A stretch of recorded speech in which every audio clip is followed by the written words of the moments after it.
I work in sales and I've built a pretty successful career for myself.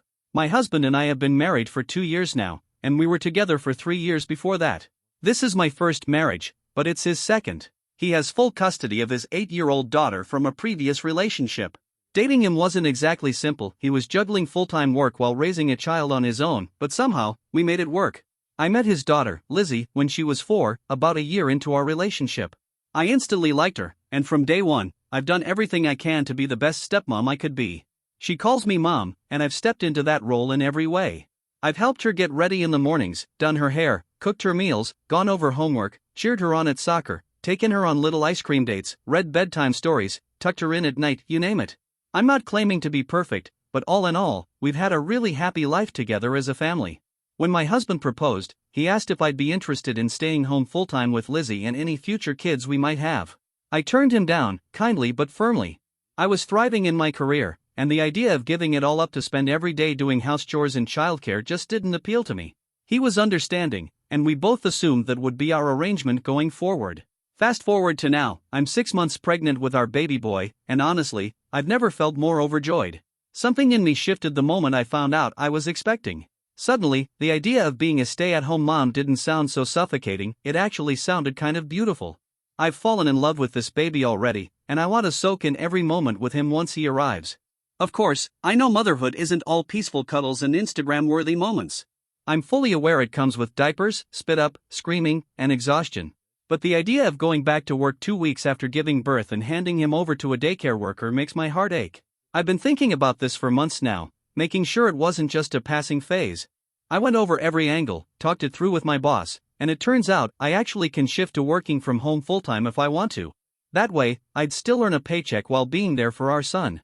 I could also pick Lizzie up from school, spend more time with her, and be more involved in her daily life. The more I imagined it, the more it felt right. So tonight, after Lizzie was tucked in bed, I brought up the idea to my husband. I was excited, hopeful, maybe even a little giddy. I had no idea I was about to walk into a wall of anger. He completely lost it. He shouted that I was going back on our agreement, that I had made it clear before marriage I never wanted to be a stay-at-home mom. Then he accused me of being a terrible stepmom, claiming I obviously loved our son more than Lizzie and that my favoritism was disgusting. He even said I didn't deserve to stay home with the baby if I hadn't done the same for Lizzie. For what it's worth, Lizzie is thrilled about becoming a big sister. She's been nothing but sweet and excited, never once showing any signs of jealousy or sadness about the baby or my attention. I was speechless. He's currently sleeping on the couch, his decision, and I'd been crying alone in our bedroom. His words cut deep.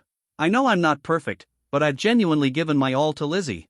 I never expected to change my mind about staying home, but being pregnant has changed me in a way I didn't anticipate. And I'm not even quitting my job, I'd still be contributing financially, just from home.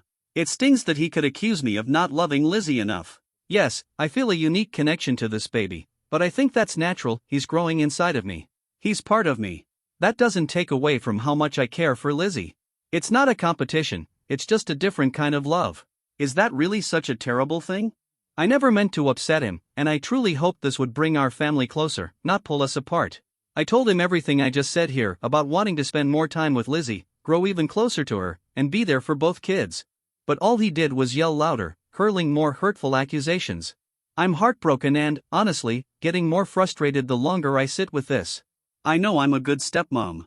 Lizzie certainly thinks so. The only person who seems to have an issue is my husband. Update number 1, I want to say thank you to everyone who sent supportive messages and shared insights on my original post, it helped more than you know. Some of you offered possible reasons why my husband reacted so strongly, which gave me a lot to think about. I also got a handful of nasty replies, mostly from bitter-sounding single dads, but that only solidified my belief that my husband is being totally irrational here. To clarify something a lot of people asked, when my husband originally asked me to be a stay-at-home mom, we weren't even married yet. And I wasn't in a place professionally where I could have worked from home. Quitting my job to help raise someone else's child, before even being married to him, would have left me financially dependent on a man I wasn't legally tied to. That wasn't an option for me. Even after we tied the knot, it still took time for me to reach the point in my career where working from home became possible. Some people pointed out that working full-time remotely with a baby and school-aged kid is unrealistic, and I totally get that. Maybe I didn't explain myself clearly enough. Here's the deal, I won't be working full-time. My supervisor approved a part-time arrangement. I'll be working fewer hours, but my company is allowing me to keep my full benefits, which is huge. Sure, I'll take a pay cut, but we'll be fine. My husband makes more than enough to support us comfortably even if I didn't work at all. I just love my job too much to walk away entirely. That said, our son is my top priority, hands down. As for Lizzie's birth mom, she's barely in the picture. She struggles with alcohol, has some serious mental health issues, and basically parties her life away. She only sees Lizzie maybe one weekend a month, and even that depends on whether she's too hungover or high to show up. The only positive thing I can say about her is that she pays her child support on time, although it's not much. Lizzie doesn't like her and has said she prefers me. And honestly, I don't blame her. That night, after I stopped crying, I went to bed fuming. I love Lizzie, and I've been a constant, reliable mom figure in her life. The days that followed were tense. I kept things civil with my husband, but I was emotionally distant. I stayed warm and loving with Lizzie, though. She didn't deserve any of this tension. My husband, on the other hand, kept nitpicking everything I did.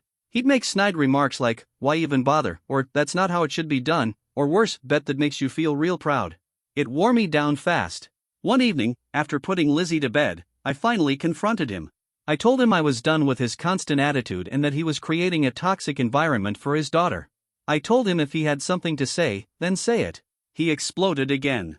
But this time, I didn't back down. I told him flat out, I want to work through this.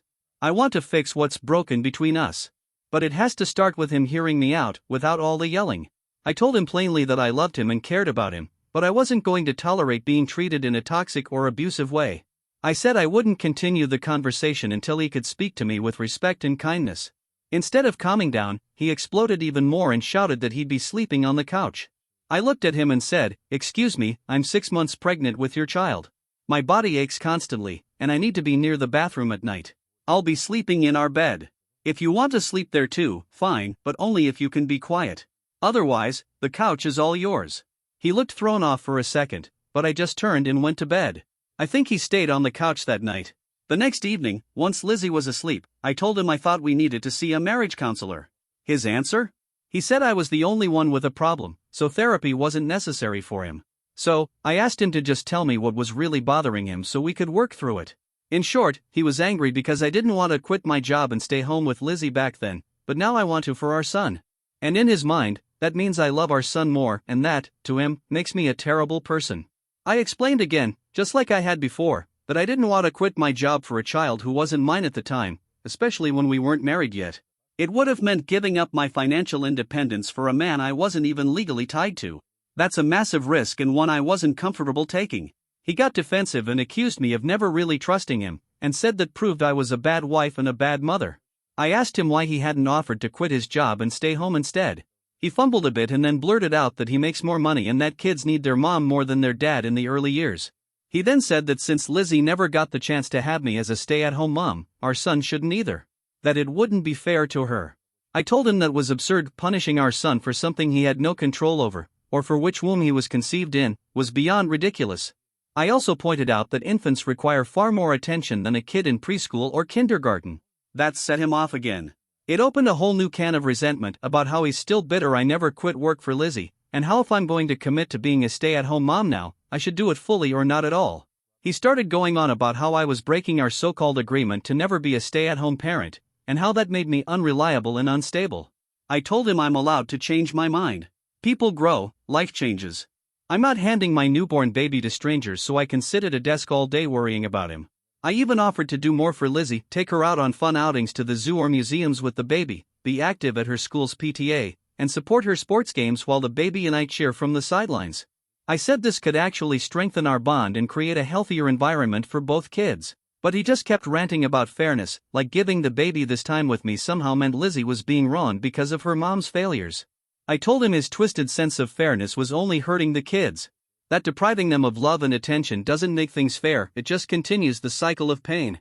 I said we could work through all of this with a marriage counselor or even speak to a child psychologist to get a professional opinion. That's when he exploded again, more furious than before, and shouted that I'd be going back to work 2 weeks after giving birth, end of story. He said I had my chance to be a stay-at-home mom and since I didn't take it for Lizzie, I wasn't allowed to take it now. And that was the moment something snapped inside me. No matter how much I love him or our kids, I will not be told how to live my life. I will not be ordered around or denied the right to choose what's best for me and my baby. I'm not a servant. I'm not a pet. I'm not going to let someone else make decisions about my body, my child, or my career. Neglecting your own child in the name of forced fairness is not good parenting, it's destructive. The fact that my husband wanted to enforce that kind of logic on me and our son was horrifying. I stood up, calm but firm, and told him I was leaving. That he had crossed a line. I needed space, and I would not raise my child in an environment like this. I said that when things settled down, we could go to therapy because clearly, he had some deep-rooted issues he needed to face. He broke down, started crying, yelling that I couldn't leave, that we had a family, and that I couldn't take his son away. I was stunned by his choice of words. I told him that tomorrow, he could take Lizzie to school, and I'd leave while she was gone. I went to our bedroom and started packing. That's when he lost it again, ripping my clothes out of the suitcase, screaming at me. I was genuinely scared. I'd never seen him like this. I told him if he tried to stop me or lay a hand on me, I'd call the police. Then I told him I was calling my mom to come pick me up. Maybe that sounds dramatic, but I was honestly terrified. I needed out. I needed to protect myself and my son. He started sobbing and walked away. I called my mom, told her to come immediately, that I didn't feel safe and I needed to stay with her for a while. I packed up the essentials, and within the hour, she arrived and took me home with her. I've been staying at her place for 5 days now, and I feel numb. I can't believe how fast my whole world flipped upside down. Our family. Our marriage. All unraveling over a single conversation. Sometimes I wish I had never brought up the idea of being a stay-at-home mom. Maybe none of this would have happened. We didn't talk for a couple days. On day 3, he started texting and calling. Said Lizzie had been crying and missed me. I know he would never hurt her, but I still called and spoke to her. I needed to hear her voice, to make sure she was eating, going to school, and being cared for. She was crying. She asked when I was coming home, and I didn't know what to say. I just told her I loved her very much. Then I told my husband he needed to stop using Lizzie as a pawn to manipulate me. That tactic wasn't going to work. He had the nerve to say I was proving I was a bad stepmom by not coming back for her. I told him if I'm really that terrible, he should be glad I'm gone. And that I wouldn't speak to him again until he was ready to go to counseling and keep Lizzie completely out of it. I told him if he even mentioned her in a text or email, I'd delete it without reading the rest. If he brought her up on a phone call, I'd hang up immediately unless it was about her health or safety. I said I didn't want to talk to him at all until he figured out what he actually wanted. Because if he didn't get his act together soon, I was ready to file for divorce. He cried again, but I ended the call. I was too drained to deal with more emotional whiplash. Since then, he's gone quiet, except for one short message saying he misses me and wants me to come back. I don't know what to do right now. I'm still trying to process everything. Writing this all out helps a little. But the truth is, I can't believe this is the man I married. I keep wondering if he had some kind of breakdown, or if this is who he's always been and I just never saw it. Maybe I missed the signs. Maybe I was naive. Right now, I'm not ready to head straight for divorce court, but I need time. I need distance. I want to see if he's really willing to go to counseling, to take responsibility, to fix what he broke. Because I can't keep living like this. And honestly, I feel awful for Lizzie. Even though I love Lizzie deeply, I can't let guilt drive me back into an environment that feels unsafe for me or for my son. Right now, I have to prioritize our well-being, even if that makes me look selfish. My baby and I come first. That's just the truth. Update 2. Hey everyone, it's been a while, I know. I just wanted to give a quick update while I still have a little time and brain space left. At this point, I'm about the size of a small whale, and the baby is basically ready to make his grand entrance any day now. Technically, I've still got a few weeks, but let's be real, it could happen at any moment. After my last post, my husband's brother and his best friend actually went to talk to him face to face and try to make sense of everything. Meanwhile, my boss was incredibly kind and let me start my maternity leave early. He told me to take all the time I needed and reassured me that my job would be waiting whenever I was ready to come back. I honestly couldn't have asked for better support. I also started seeing a therapist because, well, I'm sure you can understand why. At first, I was just numb. Like I was walking through life in a fog. Then one day, the dam burst. I broke down sobbing and couldn't stop. I don't think I've ever cried that hard in my life. My therapist has been amazing, guiding me through all this, validating my feelings, and helping me stay grounded in my decisions. Back to my husband, so his brother Daniel and his best friend Craig went over there and laid into him. According to them, my husband vented that I had gone back on our original agreement, and he couldn't shake the feeling that I loved our son more than Lizzie. He said he was starting to wonder if marrying me had been a mistake, accusing me of picking sides and being unstable for changing my mind. Craig, bless him, absolutely ripped into that logic. He called him out and said he must be out of his damn mind to think that way. He reminded him of everything I had done for Lizzie, and how being a part-time working mom would benefit her too because I'd have more time to spend with her, not less. He also reminded my husband that I'm successful in my own right, and clearly not with him for money. If I wanted to be a stay-at-home stepmom and be totally financially dependent, I could have done that years ago. But I didn't. Daniel, my husband's brother, didn't hold back either. He flat out called him an idiot and a controlling jerk, and said he was punishing me for the mistakes of his ex, the woman he never should have had a kid with in the first place. Apparently, there's a lot of resentment in the family about that relationship, but I won't get into all of that. Daniel told him that I was the best thing to ever happen to both him and Lizzie, and he was wrecking everything with his own hands. He told him to grow up, get over his issues with his ex, and start treating me with the respect I deserved. And most importantly, he said my husband was being a terrible parent to both Lizzie and our unborn son by insisting on some warped idea of fairness that involved forcing me back into the office. He said I'd been a far better mother figure to Lizzie than her actual mother ever was, and that my love for her was clear in everything I did. In my last post, I mentioned my husband had started texting me. That didn't stop, it escalated. He was blowing up my phone, begging me to come home, saying he couldn't function without me. Then he broke the one rule I had set. He brought up Lizzie. He said she wasn't doing well without me, and that broke my heart. I love that little girl, but using her to manipulate me only made me angrier. I told him flat out if he ever tried to use Lizzie again as a guilt trip, I would file for divorce. I told him I didn't sign up to be a replacement mother for his daughter. I wanted to be his partner, his wife, part of a loving family that included Lizzie. Not a stand-in. Not a bargaining chip. I told him to get into therapy, and we needed to do couples counseling. If he refused, divorce papers would follow. I would not raise my child in a controlling, toxic household. Period. He agreed. Said he couldn't live without me, and he knew he needed help. So, we started couples therapy. And honestly, our therapist was amazing. She immediately zeroed in on all the core issues.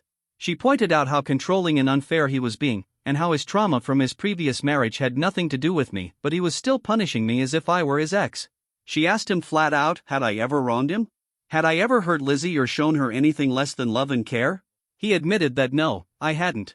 She also brought up something really important, the difference between biological children and stepchildren.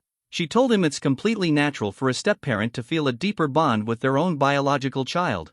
That it's not a reflection of neglect or favoritism, just a fact of life. And it's okay. She asked him if I had been loving, supportive, and involved in Lizzie's life. Had I made sacrifices for her, cared for her like any parent would? He admitted I had. So, she told him that my feelings toward our baby weren't a betrayal of Lizzie. They were simply different, not less. And my desire to stay home and bond with my newborn wasn't some crime, it was normal and even healthy. She also made a great point about perspective. She said it's unrealistic and actually unfair to expect a step-parent to feel the exact same connection to a child they didn't carry, birth, or raise from infancy. I didn't meet Lizzie until she was already 4. That doesn't mean I don't love her, it just means that the type of bond one have with our son is going to be different. And that difference isn't wrong. She added something I hadn't fully put into words before, that some biological parents, in their effort to protect their child, end up creating tension by demanding the step-parent love the child in exactly the same way they love their own. That kind of pressure often backfires. It breeds resentment, insecurity, and guilt that neither the step-parent nor the child should have to carry. And honestly, that was exactly how I'd been feeling. Like I was being punished for having a natural, maternal connection to the child growing inside me. She wrapped it all up by saying that even biological parents tend to have different dynamics with each of their children, and sometimes even favorites. The important thing is not acting on those feelings in a way that makes the others feel lesser. And from what she heard, I'd been doing a pretty great job of loving both kids in a way that worked for our family. She even said we were ahead of the game in some ways, because Lizzie was excited about her baby brother and had a strong, positive bond with me. My husband still tried to argue that me staying home for our son and not Lizzie was a blatant sign of favoritism, but the therapist countered with every point I'd already made and more. And that was just session 1. Back when all this started, I wasn't in a position career-wise to work from home. If I had agreed to stay home with Lizzie back then, I would have had to quit my job entirely, and that simply wasn't an option. I also wasn't comfortable giving up my financial security for a man I wasn't even married to yet. It just didn't feel safe or smart. On top of that, Lizzie was already preschool age. She wasn't a baby anymore, and most people wouldn't expect someone to leave a career they love to care full-time for a child who doesn't actually need full-time care, especially one they're not biologically related to. And that's not selfish, it's just reality. Also, Lizzie was old enough to understand I wasn't her biological mom. I didn't come into her life until she was out of the toddler stage, and even young kids can grasp that babies require more constant care than older children. All it takes is explaining it to them gently and clearly. Our therapist said all of this to my husband. She told him the fact that I was more than willing to spend time with Lizzie, wanted her to be part of her baby brother's life, wasn't acting territorial or possessive about the pregnancy, and continued to take an active role in Lizzie's day-to-day was actually a sign we were doing far better than most blended families. She reassured us that we were ahead of the curve in many ways. But sadly, my husband just couldn't accept that. We kept going to therapy for a while and even tried doing more as a family, but eventually, he shut down. He claimed he felt ganged up on and that no one was taking his side. He still couldn't understand why I wanted to work from home and be there for our baby. I asked him outright, did he even want this baby? And he looked shocked. He said, "Of course I do." He insisted this wasn't about not wanting our son, it was about fairness for Lizzie. But to me, it felt cold and unfair to demand that our son be sent to daycare or left with a nanny just so things could appear equal. Even our therapists try to explain that fairness doesn't always mean doing the exact same thing for everyone. Sometimes, fairness is about meeting each person's needs in different ways. It felt like he didn't want to see that my being at home could benefit Lizzie too. I think deep down, he expected me to back down. But the longer he dug in his heels, the more my love and trust started to fade. When he quit therapy, I warned him that if he walked away from getting help, I would be going to a lawyer. I don't think he believed me until the day I had him served with legal separation papers. He was completely blindsided. We now have a semi-formal custody arrangement. I'm staying with my parents and will continue working from home after the baby is born. My husband is not allowed in the delivery room when I go into labor, he'll have to wait outside. He'll be allowed to see and hold our son, but only while I'm present, and only if someone else is with us. I don't feel safe around him anymore, and I don't trust him. His reaction has been pure shock and grief. His entire family is backing me, although they're heartbroken about how this all turned out. I've told them they're more than welcome at the birth and encouraged them to hold the baby. I want them there not just for support, but to help supervise my husband when he interacts with the baby. I don't think he'd hurt our son, but I'm not taking any chances. Since the separation, my husband's been texting, calling, emailing nonstop. He says he can't believe I'm doing this, that I'm overreacting, that he just wants his family back. He keeps pleading with me to come home. I've told him clearly, if he wants even the chance of reconciliation, he has to get back into therapy. And not just for appearances. I need to see real change. I need to feel like his partner again, not just a substitute mother for Lizzie. And speaking of Lizzie, I miss her terribly. I cry over her every single day. I didn't marry my husband just to be her mom, but I knew she came as part of the package, and I accepted and loved her wholeheartedly. I still do. She calls me often, and we've seen each other a few times since everything blew up. Her father is not allowed to bring her up to me directly, I made that boundary very clear, but I'll never cut Lizzie off completely. I couldn't. She's my bonus daughter, and I love her like my own. When we talk, I tell her how much I love her. I remind her that none of this is her fault and that I'm doing everything I can to make things better. I let her know that I still want her in my life, and in her little brother's life.